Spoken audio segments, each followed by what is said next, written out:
এরকম ভিতরের যে কিন্তু আপনাদেরকে অনেকেই দেখাতে পারবে না, রহস্যময় একটি জায়গা। অবশ্যই আপনারা ভিডিওটা শেয়ার করবেন যথেষ্ট পরিমাণ, যেন আপনাদের এরকম ভিডিও আমি দেখাতে পারি। ঠিক আছে প্রিয় বন্ধুরা, পৃথিবীর বুকে আমি আজকের আপনাদের একটি জায়গা দেখাবো যেটা আপনারা আগে কখনো দেখেননি, যেটা শত শত ম্যানহোল যাই বলেন আপনি, কূপ বলেন, সেই জমিদারদের আমলে মানুষ কোথায় রাখতো বা কিভাবে থাকতো আর কি রাখতেন আমরা কেউই জানি না। রহস্যময় একটি জায়গা, সেই জায়গাগুলি দেখাবো। এটাকে ঘোড়া রাখতেন না গরু রাখতেন না মানুষ রাখতেন কেউই বলতে পারে না, তবে এক একজন এক এক কথাই বলে থাকে। ঠিক আছে, সেই আন্দার রুমে কিন্তু আমরা চলে যাচ্ছি, সেই আন্দার রুম।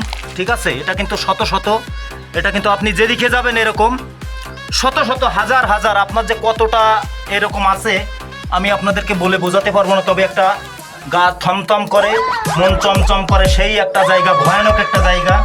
এখানে কিন্তু সাপ, জিন, ভূতের কথা কিন্তু অনেকই শোনা যায়, সেই একটা জায়গা। ঠিক আছে,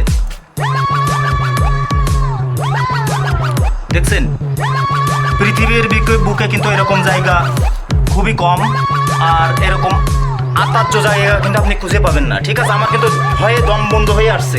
এটা কিন্তু সে আন্দার রুম, এরকম ভিতরের যে কিন্তু আপনাদেরকে অনেকেই দেখাতে পারবে না, রহস্যময় একটি জায়গা। অবশ্যই আপনারা ভিডিওটা শেয়ার করবেন যথেষ্ট পরিমাণ, যেন আপনাদের এরকম ভিডিও আমি দেখাতে পারি। ঠিক আছে, দেখছেন অসাধারণ একটি জায়গা, আর কিন্তু ভুতুড়ে জায়গা, একটা ভুতুড়ে জায়গা।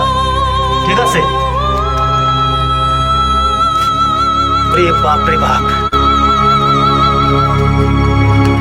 এখানে আপনি কোথায় যাবেন আর কোথা থেকে আসবেন আপনি কিন্তু কিছুই বুঝতে পারবেন না।